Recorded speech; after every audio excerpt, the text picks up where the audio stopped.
करजगी तालुका जत जिल्हा सांगली येथील जिल्हा परिषद कन्नड शाळेत ग्राम स्वच्छता अभियान व श्रमदान शिबिर संपन्न आमदार विक्रमसिंह सावंत यांची उपस्थिती। करजगी येथील जिल्हा परिषद कन्नड शाळा करजगी येथे एक दिवसाचे संत गाडगेबाबा ग्राम स्वच्छता अभियान व श्रमदान शिबिर कार्यक्रम संपन्न झाले। या कार्यक्रमासाठी खास करून जत तालुक्याचे आमदार विक्रमसिंह सावंत, जिल्हा परिषदेचे माजी सदस्य सरदार पाटील, जत नगर परिषदेचे माजी बांधकाम सभापती भूपेंद्र कांबळे यांच्या उपस्थितीमध्ये हे शिबिर संपन्न झाले। यावेळी या सर्व मान्यवरांचा सत्कार शाळेचे मुख्याध्यापक दिलीप कुमार हिंदुस्थानी यांनी केले व यावेळी या कार्यक्रमाचे उद्घाटन आमदार विक्रमसिंह सावंत यांच्या शुभ हस्ते संपन्न झाले। यावेळी गावातील सरपंच व सोसायटीचे माजी चेअरमन यांच्यासह यावेळी अनेक मान्यवर खास करून उपस्थित होते। या सर्वांचा सत्कार शाळेचे मुख्याध्यापक दिलीप कुमार हिंदुस्थानी यांनी केले।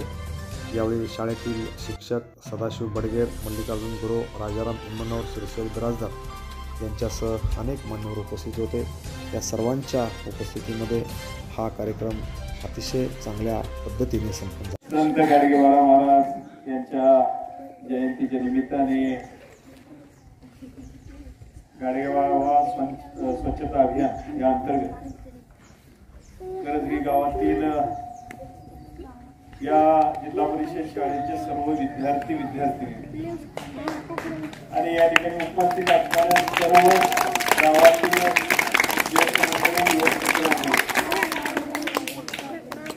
आपण आज गावात स्वच्छता करणार आहे। करायला ना स्वच्छता येण्यान ಮಾಡುವ घरे उडवू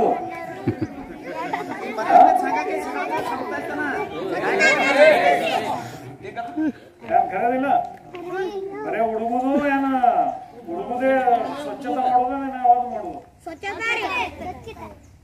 ಎಲ್ಲಾನೇ ಮಾಡುವ ಸ್ವಚ್ಛತಾ ಅಂದ್ರ ನಮ್ಮ ಶರೀರದ ಸ್ವಚ್ಛತಾ ಬಿ ಇರಬೇಕು ಮತ್ತು ನಮ್ಮ ನಾವು ಎಲ್ಲಿ ಇರ್ತೀವೋ ಅದು ಪರಿಸರ ಎಲ್ಲ ಸ್ವಚ್ಛ ಇರಬೇಕು ಅಂದ್ರೆ ನಮ್ಮದು ಜೀವನ ಎಲ್ಲ ನಿರೋಗಿ ಆಗ್ತದೆ। ಕರೆದಿಲ್ಲ ಅದೇ ಯಾರು ಇದು ಕಲ್ಸ್ಯಾರ ಸಂತ गाडगेबाबा महाराज ಅವರೇ ಸ್ವಚ್ಛತಾ ಅಭಿಯಾನ महाराष्ट्र ಒಳಗ ಮಾಜಿ ಮಂತ್ರಿ ग्राम विकास मंत्री कैलासवासी आराराबा ಇದು सुरू ಮಾಡ್ಯಾರ। हे कशासाठी तुम्हाला सगळ्यांना हे कशासाठी शिकवायचं आहे की आपल्या घरातली आपली जबाबदारी आपण जर व्यवस्थित पार पाडली तर येणारा काळ हा आपला निरोगी आणि स्वच्छता राहील। आणि ती कुणापासून सुरुवात करायची? दुसऱ्यापासून नाही सुरुवात करायची। आपण आपल्या कामाची सुरुवात ही आपल्यापासून सुरुवात करायची आणि मगच आपण शेजारच्यांना त्याचबरोबर गावातल्यांना या संदेश द्यायचा की बाबा ग्राम स्वच्छता अभियान कशासाठी? तर आपल्याला नुसतं लोटून काढायचं नाहीये, त्याच्याबरोबर आपलं शरीर सुद्धा स्वच्छ राहिलं पाहिजे। आपलं जर शरीर स्वच्छ राहिल्यानंतर आपलं शरीर निरोगी राहतं। तर अशा पद्धतीची ही संकल्पना आणि त्याची सुरुवात आपण आपल्यापासून करणार आहे। त्यामुळं येणाऱ्या काळात आपली जबाबदारी ओळखून आपलं जे कर्तव्य आहे, जसं शिक्षकाने आता हिंदुस्थानी सरांनी आणि त्यांच्या सगळ्या टीमने तुम्हाला शिकवलं नाही, ते शिकवत असताना काय काय सांगितलं, वाचन कसं करावं, काय वाचावं, त्याच्यावर ते वाचल्यानंतर त्याचं अनुकरण कसं करावं शिकवलं।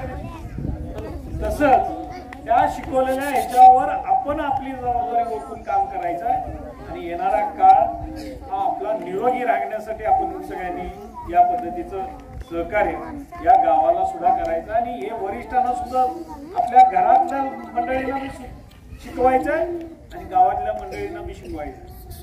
बरोबर का नाही? ಇವತ್ತು ಶುರು ಮಾಡೋದು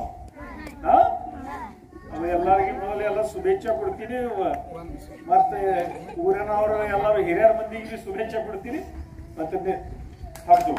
Press the bell icon on the video and never miss another update.